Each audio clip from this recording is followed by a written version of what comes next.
Tu regardes cette vidéo en ce moment précis. Et ce n'est pas un hasard. Non, ce n'est pas l'algorithme, ce n'est pas la chance, ce n'est pas une coïncidence cosmique sans signification. C'est Dieu. C'est lui qui a guidé tes doigts, tes yeux, ton attention vers cet écran, vers ces mots, vers ce moment exact. Et si tu ressens déjà quelque chose dans ta poitrine en lisant ça, si quelque chose vibre en toi, si quelque chose te dit « oui, c'est pour moi », alors reste. Reste jusqu'à la fin, parce que ce que tu vas entendre dans les prochaines minutes va changer quelque chose en toi. Pas peut-être, pas si tu es chanceux, ça va changer quelque chose. Parce que Dieu ne fait pas les choses à moitié. Et toi, tu n'es pas là par accident. Tu fais partie de ceux qui se sentent différents. Tu l'as toujours su, non? Cette sensation étrange d'être à part, de voir les choses autrement, de ressentir plus profondément que les autres, d'être incompris dans des cercles où tu devrais pourtant te sentir chez toi. Et malgré tout, malgré la solitude, malgré les doutes, malgré les nuits où tu t'es demandé si Dieu t'entendait vraiment, tu es encore là. Tu cherches encore, tu crois encore. Et ça, c'est le signe le plus puissant qui soit. Cet espace a été créé pour toi, pour celles et ceux qui sont profondément attirés par Dieu, pour celles et ceux qui veulent plus qu'une religion de surface, pour celles et ceux qui veulent une relation réelle, profonde, transformatrice avec le Père. Tu es vu, tu es connu, tu es choisi.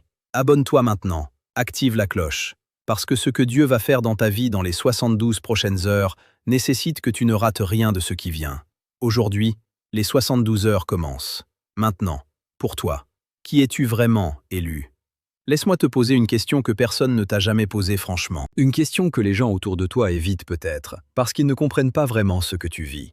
Une question que tu te poses toi-même parfois dans le silence de ta chambre, dans ces instants entre la veille et le sommeil, quand tout le bruit du monde se tait enfin et que tu restes seul avec toi-même et avec Dieu. La question, la voici. Est-ce que tu sais vraiment qui tu es? Pas ce que tu fais, pas ce que les autres pensent de toi. Pas le rôle que tu joues dans ta famille, dans ton travail, dans ta communauté. Non. Qui tu es, toi, dans les yeux de Dieu? Quelle est ton identité véritable, celle qui a été décidée avant même que tu naisses, avant même que le monde soit créé? Parce que si tu regardes cette vidéo aujourd'hui, c'est parce que quelque chose en toi sait déjà la réponse. Et cette réponse te terrifie autant qu'elle t'attire. Elle te terrifie parce qu'elle implique une responsabilité. Elle t'attire parce qu'elle implique une grandeur que tu n'oses pas encore totalement revendiquer. Tu es un élu, une élue. Et je ne dis pas ça comme une formule religieuse creuse. Je ne dis pas ça pour te flatter. Je dis ça parce que l'Écriture elle-même le dit, clairement, sans ambiguïté, avec une force qui aurait dû transformer l'Église tout entière si les gens avaient vraiment pris le temps de lire et de croire. Car ceux qu'il a connus d'avance, il les a aussi prédestinés à être conformes à l'image de son Fils, afin que son Fils fût le premier-né entre plusieurs frères. Et ceux qu'il a prédestinés, il les a aussi appelés, et ceux qu'il a appelés, il les a aussi justifiés, et ceux qu'il a justifiés, il les a aussi glorifiés. Romains 8, 29, 30. Lis ces versets, relis-les, laisse-les s'imprimer dans ton esprit. Parce que ce que Paul dit là, c'est vertigineux, c'est révolutionnaire, c'est personnel. Il dit que Dieu t'a connu avant. Avant quoi? Avant ta naissance, avant ta première erreur, avant ta première trahison, avant ton premier doute, avant même que tu existes dans ce monde, il te connaissait, il t'a vu, il t'a choisi. Et maintenant, laisse-moi te dire quelque chose d'important sur les élus, sur les vrais, sur ceux que Dieu a réellement mis à part pour quelque chose de plus grand. Les élus ne ressemblent pas toujours à ce que tu imagines. Ils ne sont pas toujours les plus forts, ils ne sont pas toujours les plus populaires, ils ne sont pas toujours ceux qui ont tout réussi, tout accompli, tout maîtrisé. Souvent, les élus sont précisément ceux qui ont tout essayé, tout raté, tout perdu, et qui sont quand même restés debout. Pas parce qu'ils étaient courageux, pas parce qu'ils étaient forts, mais parce que quelque chose en eux ne pouvait pas abandonner Dieu. Parce que même dans la nuit la plus profonde, il y avait cette petite flamme qui refusait de s'éteindre. Est-ce que c'est toi? Est-ce que tu te reconnais dans ça? Pense à ce moment où tu as voulu tout lâcher. Ce moment où la foi semblait absurde, où les prières semblaient tomber dans le vide, où les promesses de Dieu semblaient appartenir à d'autres, à des gens mieux que toi, plus méritants, plus purs, plus consacrés. Tu t'en souviens de ce moment? Tu l'as peut-être vécu il y a des années, ou il y a des semaines, ou il y a des jours. Peut-être que tu es encore dedans en ce moment même, et pourtant tu es là. C'est ça la marque de l'élu. Pas la perfection, la persistance, pas l'absence de doute, la décision de rester malgré le doute, pas l'absence de blessure, la décision de laisser Dieu guérir les blessures plutôt que de les cacher. Aujourd'hui, je veux que tu fasses quelque chose. Commente le mot « choisi » ou « choisi » en dessous de cette vidéo. Maintenant, pas plus tard, maintenant. Parce que ce geste simple, Ce geste qui peut te sembler anodin est en réalité un acte de déclaration spirituelle. Tu déclares que tu reçois ce que Dieu dit sur toi. Tu déclares que tu acceptes ton identité divine. Tu déclares que tu es prêt ou prête pour ce que les 72 prochaines heures vont t'apporter. Commente « choisis » ou « choisis ». Fais-le maintenant. Aujourd'hui, j'y ai quelque chose à vous. J'ai mis des années à comprendre pourquoi certaines personnes semblent attirer naturellement le succès, l'amour, l'abondance, pendant que d'autres courent sans jamais y arriver. La réponse? Ce n'est pas une question de chance, c'est une question de fréquence. J'ai condensé tout ce que j'ai appris dans un guide complet de 21 jours, le livre Code vibratoire. Ce que tu trouveras à l'intérieur. Un programme jour par jour pour nettoyer et reprogrammer ton énergie. Les techniques de manifestation les plus puissantes, 369, scripting, Pilo méthode. Le guide complet des chakras, des fréquences solfège et de l'astrologie vibratoire. 40 affirmations de haute fréquence pour tous les domaines de ta vie. Le lien est dans ma description. Commence ton voyage aujourd'hui. Si tu lis encore ceci, c'est que quelque chose en toi cherche à changer. Mon livre Code vibratoire est là pour t'accompagner pendant 21 jours, pas avec de la pensée positive en surface, mais avec une vraie reprogrammation en profondeur. Conçu pour ceux qui savent qu'ils méritent mieux et veulent enfin le prouver à l'univers. Télécharge-le dès aujourd'hui via le lien en description. Ce n'est pas ce que tu fais qui définit ce que tu attires, c'est ce que tu émets. J'ai écrit ce livre pour toi, pour qu'en 21 jours, tu deviennes enfin la fréquence de ce que tu désires.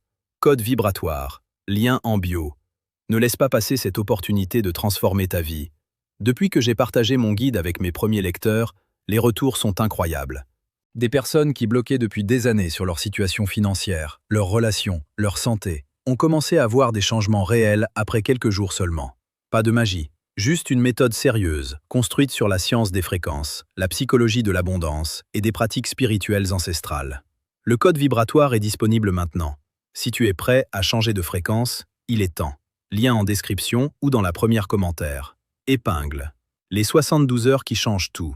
Maintenant, parlons de ces 72 heures, parce que je sais que tu te demandes ce que ça veut dire. Je sais que tu te demandes si c'est symbolique, si c'est littéral, si c'est une formule marketing ou une vérité prophétique. Et la réponse est plus profonde que tu ne l'imagines. Dans la Bible, le chiffre 3 est un chiffre de résurrection, un chiffre de transformation, un chiffre de passage d'un état à un autre. Jonas était dans le ventre du poisson 3 jours et 3 nuits. Jésus était dans le tombeau 3 jours avant de ressusciter. Pierre a renié Jésus 3 fois avant d'être restauré et appelé à paître les brebis. 3. Toujours 3. 72 heures. 3 jours. Quand Dieu déclenche une séquence de 72 heures dans ta vie, ce n'est pas anecdotique. Ce n'est pas une métaphore vague, c'est une fenêtre de transformation.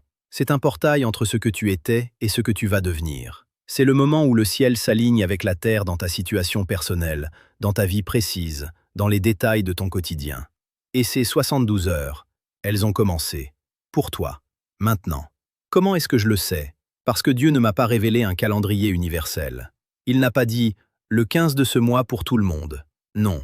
Ce que je sais, c'est que quand Dieu te met face à un message, face à une parole, face à une vérité qu'il veut ancrer dans ton cœur, c'est parce que la saison a commencé. Ta saison, personnelle, unique. Et ta saison, elle a commencé au moment où tu as appuyé sur play. Laisse-moi te décrire ce qui se passe spirituellement pendant ces 72 heures. Parce que beaucoup de gens passent à travers des moments de grâce extraordinaires sans les reconnaître.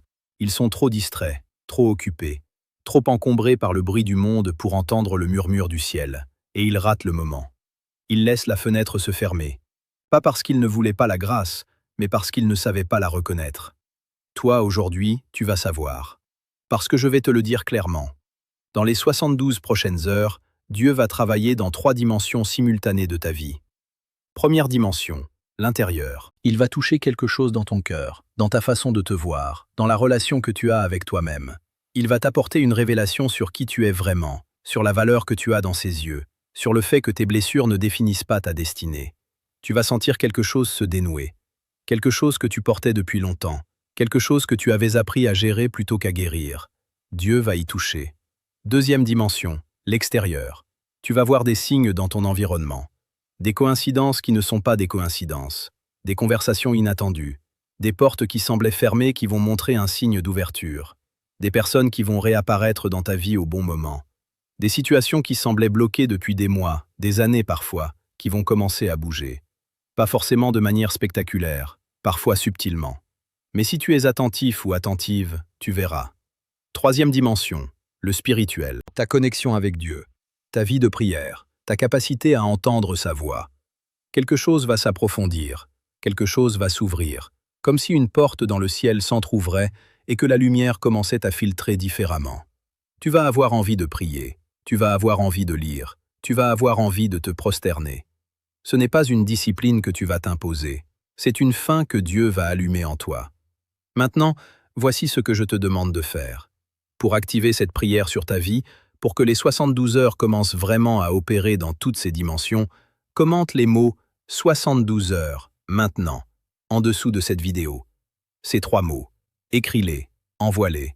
C'est ton engagement, c'est ta déclaration que tu es prêt ou prête, que tu ouvres les mains, que tu ouvres le cœur, que tu laisses Dieu faire ce qu'il veut faire dans ta vie. 72 heures, maintenant. Commente maintenant. Ce que personne ne t'a dit sur l'appel de Dieu. Il y a quelque chose que personne ne te dit vraiment sur l'appel de Dieu. Quelque chose que les prédicateurs omettent parfois, pas parce qu'ils mentent, mais parce que c'est inconfortable, parce que ça dérange, parce que ça ne fait pas partie du message facile, du message qui plaît, du message qui fait applaudir les foules et remplir les salles. Voici la vérité que personne ne te dit. Être appelé par Dieu ne veut pas dire que ton chemin sera facile. Ça veut dire que ton chemin aura du sens. La différence est immense. Et si tu la comprends vraiment, si tu la laisses descendre du niveau intellectuel au niveau du cœur, ça va changer ta façon de vivre les épreuves. Complètement. Pense à Abraham. Dieu lui dit « Quitte ton pays, ta parenté et la maison de ton père, et va dans le pays que je te montrerai. » Remarque ce que Dieu ne lui dit pas.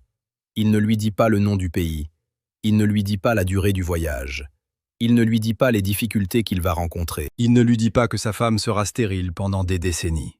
Il ne lui dit pas qu'il devra attendre 25 ans pour que la promesse s'accomplisse. Il lui dit simplement « Pars, fais confiance, je suis là ». C'est ça l'appel de Dieu. Ce n'est pas un contrat avec toutes les clauses détaillées. Ce n'est pas un GPS qui te donne toutes les étapes à l'avance. C'est une invitation à la confiance. C'est un défi à ta foi. C'est la demande de te mettre en mouvement avant de voir le chemin. Et tu sais ce qui est beau dans l'histoire d'Abraham? Ce n'est pas la destination, c'est le voyage. C'est le fait que chaque étape de son chemin, même les plus difficiles, même les plus incompréhensibles, même celles qui lui ont coûté le plus cher, l'ont transformé, l'ont préparé, l'ont équipé pour recevoir ce que Dieu avait promis. Et ton histoire à toi, elle ressemble à ça. Peut-être que tu es en train de vivre une période d'errance. Peut-être que tu ne vois pas encore clairement la destination. Peut-être que le chemin est flou, que les promesses semblent loin, que l'attente est longue. Peut-être que tu regardes autour de toi et tu vois des gens qui semblent avoir reçu leur bénédiction, leur miracle, leur réponse, pendant que toi tu attends encore. Et tu te demandes « Pourquoi pas moi? Pourquoi maintenant? Est-ce que j'ai fait quelque chose de mal? Est-ce que je ne suis pas assez dans la foi ?» Écoute-moi bien. L'attente n'est pas un signe d'abandon. L'attente est souvent le signe que ce que Dieu prépare pour toi est tellement grand qu'il a besoin de temps pour tout aligner. Tellement précis que la moindre précipitation gâcherait le résultat. Les plus belles choses se font dans l'obscurité. Le grain germe sous la terre avant de percer à la lumière. L'enfant se forme dans le ventre avant de naître. Et toi, tu es en train de te former. Dans l'obscurité peut-être, dans l'attente certainement. Mais tu es en train de te former. Et ces 72 heures qui commencent maintenant, elles pourraient être exactement le moment où la germination devient visible. Le moment où ce qui se préparait dans le secret commence à émerger à la lumière. Est-ce que tu crois que c'est possible pour toi? Pas en général, pas pour les autres, pour toi, spécifiquement, maintenant. Si oui, je veux que tu l'affirmes. Commente « Je crois pour ma saison » en dessous de cette vidéo. Ces 5 mots, c'est ta prophétie personnelle, c'est ta déclaration de foi. C'est le moment où tu passes de spectateur ou spectatrice à participant ou participante active de ce que Dieu veut faire dans ta vie. Je crois pour ma saison. Commente maintenant. Ne lis pas et passe à la suite sans le faire. Ce geste compte. Les obstacles qui veulent t'empêcher de recevoir. Maintenant, je dois être honnête avec toi. Parce que si je te parle uniquement de la grâce et des bénédictions, sans te parler de ce qui veut les bloquer, je ne t'aide pas vraiment. Je te donne une image incomplète. Et tu mérites la vérité entière. Il y a des choses qui veulent t'empêcher de recevoir ce que Dieu a pour toi dans ces 72 heures, pas parce que Dieu le retient, mais parce que l'ennemi travaille précisément dans les moments où le ciel est le plus ouvert pour toi. C'est sa tactique favorite. Créer du bruit juste quand Dieu veut parler. Créer de la distraction juste quand tu as besoin de focus. Créer du découragement juste quand tu es sur le point de percer. Voici les 3 obstacles principaux. Et je veux que tu les reconnaisses, parce que les nommer, c'est leur enlever du pouvoir. Premier obstacle, le doute identitaire. C'est la voix qui te dit qui tu es pour recevoir ça. C'est la voix qui te rappelle tes erreurs passées, tes trahisons, tes échecs spirituels, les moments où tu as dit que tu changerais et tu n'as pas changé, les prières que tu n'as pas faites, les engagements que tu n'as pas tenus. Cette voix est réelle, cette voix est puissante, mais cette voix est un mensonge. Parce que la grâce de Dieu n'est pas basée sur ta performance, elle est basée sur son caractère, et son caractère ne change pas. Je suis l'Éternel, je ne change pas. Malachie 3, 6. Ce que Dieu a décidé pour toi, il ne l'a pas décidé parce que tu étais parfait ou parfaite. Il l'a décidé parce qu'il est amour, et l'amour ne retire pas sa promesse à cause de la faiblesse humaine. Deuxième obstacle, la comparaison. C'est le regard qui se tourne vers les autres, vers ceux qui semblent avoir plus de foi, plus de résultats, plus de visibilité, vers les témoignages qui circulent sur les réseaux et qui parlent de miracles que tu n'as pas encore vécus. La comparaison te vole ta saison. Elle te fait sortir de ton sillon pour regarder le sillon du voisin. Et pendant ce temps, ton terrain reste non cultivé. Ta saison est unique. Ta trajectoire est unique. Ce que Dieu fait pour toi n'est pas la version dégradée de ce qu'il fait pour les autres. C'est la version sur mesure, créée spécifiquement pour qui tu es, pour ce que tu as vécu, pour ce vers quoi tu es appelé ou appelée. Troisième obstacle, l'impatience. Le vouloir tout de suite. Le juger le chemin à partir d'une seule journée. Le douter de la promesse parce qu'elle n'est pas encore accomplie. L'impatience est l'une des armes les plus efficaces contre la foi. Parce qu'elle te fait lâcher juste avant le moment où ça allait se produire. Elle te fait partir juste avant l'aurore. Ces 72 heures demandent une chose de ta part, rester.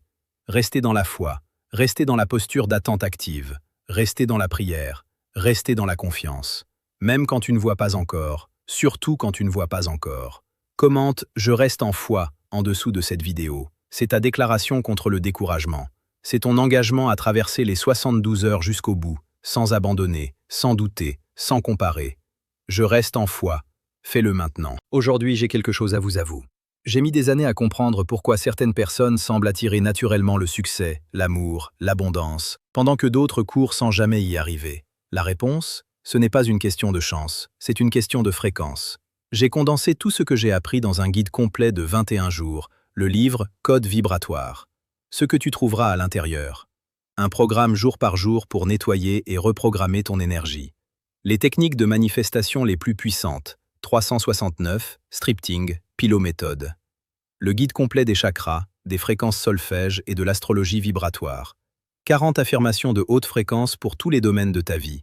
Le lien est dans ma description. Commence ton voyage aujourd'hui. Si tu lis encore ceci, c'est que quelque chose en toi cherche à changer. Mon livre Code vibratoire est là pour t'accompagner pendant 21 jours. Pas avec de la pensée positive en surface, mais avec une vraie reprogrammation en profondeur. Conçu pour ceux qui savent qu'ils méritent mieux et veulent enfin le prouver à l'univers. Télécharge-le dès aujourd'hui via le lien en description. Ce n'est pas ce que tu fais qui définit ce que tu attires, c'est ce que tu émets. J'ai écrit ce livre pour toi, pour qu'en 21 jours, tu deviennes enfin la fréquence de ce que tu désires. Code vibratoire, lien en bio. Ne laisse pas passer cette opportunité de transformer ta vie. Depuis que j'ai partagé mon guide avec mes premiers lecteurs, les retours sont incroyables. Des personnes qui bloquaient depuis des années sur leur situation financière, leurs relations, leur santé, ont commencé à voir des changements réels après quelques jours seulement. Pas de magie. Juste une méthode sérieuse, construite sur la science des fréquences, la psychologie de l'abondance et des pratiques spirituelles ancestrales. Le code vibratoire est disponible maintenant. Si tu es prêt à changer de fréquence, il est temps. Lien en description ou dans la première commentaire. Épingle. La prière qui déclenche le ciel. Il est temps de prier, mais pas d'une prière ordinaire, pas une formule récitée distraitement, pas des mots vidés de sens. Je veux qu'on entre dans un moment de connexion réelle avec Dieu. Un moment où tu poses tout ce que tu portes, tout ce qui pèse, tout ce qui fait mal, tout ce que tu espères, tout ce dont tu as besoin, et tu le déposes devant lui. Avant de commencer, je veux que tu fasses quelque chose de physique. Si tu es assis ou assise, mets-toi debout. Si tu peux, lève les mains, les paumes ouvertes vers le ciel. C'est un geste de réception, un geste qui dit à Dieu « Je suis prêt ou prête, je suis ouvert ou ouverte. Je ne retiens plus rien. Tu peux tout prendre et tout donner. Maintenant, prie avec moi. Seigneur, tu es là, tu m'entends, tu me vois en ce moment précis, là où je suis, dans ce que je vis, avec ce que je porte. Tu connais mon nom, tu connais mon histoire, tu connais les promesses que j'attends depuis trop longtemps. Et tu n'as pas oublié, tu ne peux pas oublier, parce que tu es fidèle et que ta fidélité ne dépend pas de ma force. Père, je te demande d'ouvrir le ciel au-dessus de ma vie pendant ces 72 heures. Je te demande de débloquer ce qui est bloqué, de guérir ce qui est blessé, de restaurer ce qui a été perdu, de confirmer ce qui a été promis. Je te demande de me parler clairement, de me donner des signes que je pourrais reconnaître, de me conduire dans les décisions que j'ai besoin de prendre. Je renonce au doute, je renonce à la peur, je renonce à la comparaison, je renonce à l'impatience. Et je reçois par la foi, maintenant, avant même de voir, ce que tu as préparé pour moi. Je suis élu, non pas parce que je le mérite, mais parce que tu m'as choisi avant la fondation du monde. Et ce que tu as choisi, personne ne peut l'annuler. Aucune erreur, aucune blessure, aucune attaque ennemie ne peut effacer ce qui a été décidé dans le ciel. Merci Père, merci pour ces 72 heures, merci pour ce que tu fais déjà que je ne vois pas encore, merci pour ta présence, merci pour ta grâce. Amen. Si cette prière a touché quelque chose en toi, si tu as senti quelque chose se déplacer dans ton cœur pendant que tu priais, commente le mot « Amen » en dessous de cette vidéo. C'est ton sceau, c'est ta confirmation. C'est le moment où tu signes spirituellement l'engagement de recevoir ce que Dieu veut te donner. Amen. Commente maintenant. Et si tu veux que je prie personnellement pour ta situation, commente « Prie pour moi » et je me mettrai en accord avec toi en prière. Ce que Dieu dit sur ton futur. Je veux te parler de ton futur. Pas de manière générale, de manière précise, de manière personnelle. Parce que Dieu a quelque chose à dire sur ce qui vient pour toi, et je veux être l'instrument par lequel cette parole arrive jusqu'à toi aujourd'hui. Voici ce que je crois profondément, ce que la parole soutient, ce que l'histoire des élus de Dieu confirme encore et encore. Ce que tu as vécu jusqu'ici, les douleurs, les retards, les trahisons, les échecs, les nuits longues, les prières sans réponse apparente, tout ça avait un but. Pas parce que Dieu est cruel, mais parce que Dieu est architecte. Et un architecte ne laisse rien dans ses plans par accident. Chaque brique que tu pensais être une ruine était en réalité une fondation. Chaque cicatrice que tu pensais être une honte est en réalité une preuve de survie. Chaque moment où tu as pensé être en train de perdre était en réalité un moment où tu te dépouillais de ce qui n'allait pas dans ta destinée. Maintenant, écoute ce que Dieu dit sur ton futur. Je te lis Jérémie 29, 11. Et cette fois, je veux que tu le reçoives personnellement. Pas comme un verset connu, pas comme un sticker Instagram, comme une parole de Dieu adressée à toi, maintenant, dans ta situation précise.